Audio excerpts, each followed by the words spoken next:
يقول المفكر الفرنسي لامارتين: محمد هو النبي الفيلسوف الخطيب المشرع المحارب قاهر الأهواء. وبالنظر لكل مقاييس العظمة البشرية أود أن أتساءل: هل هناك من هو أعظم من النبي محمد؟ أما الأديب الإنجليزي الشهير برنارد شو فيقول إن العالم أحوج ما يكون إلى رجل في تفكير محمد، هذا النبي الذي لو تولى أمر العالم اليوم لوفق في حل مشكلاتنا بما يؤمن السلام والسعادة التي يرنو البشر إليها.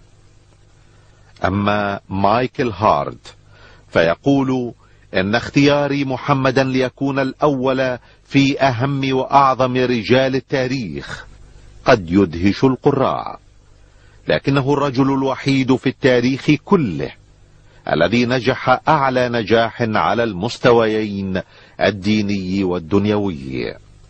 الزعيم الهندي المهاتما غاندي الذي يقول: بعد انتهائي من قراءة الجزء الثاني من حياة الرسول محمد وجدت نفسي بحاجة للتعرف أكثر على حياته العظيمة.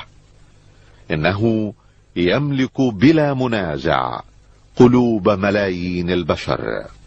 أما الكاتب الإنجليزي توماس كارلايل فيقول: إني لا أحب محمدا لبراءة طبعه من الرياء والتصنع. إنه يخاطب بقوله الحر المبين قياصرة الروم وأكاسرة العجم، يرشدهم إلى ما يجب عليهم لهذه الحياة الدنيا والحياة الآخرة.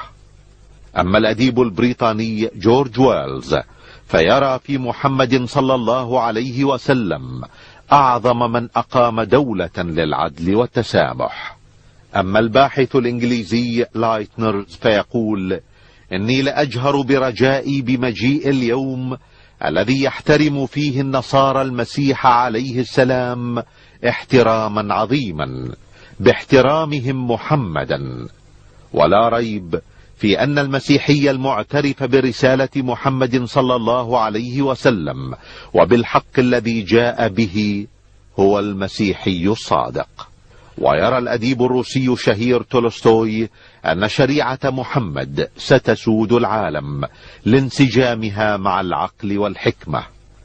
ويقول المستشرق ميشون إن الإسلام الذي أمر بالجهاد قد تسامح مع أتباع الأديان الأخرى، وبفضل تعاليم محمد لم يمس عمر بن الخطاب المسيحيين بسوء حين فتح القدس. ويقول المؤرخ الفرنسي غوستاف لوبون إن محمدا هو أعظم رجال التاريخ.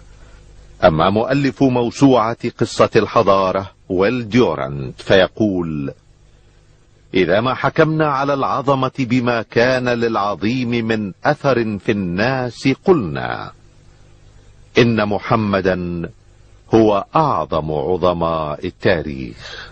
وصدق الله العظيم إذ يقول: وإنك لعلى خلق عظيم.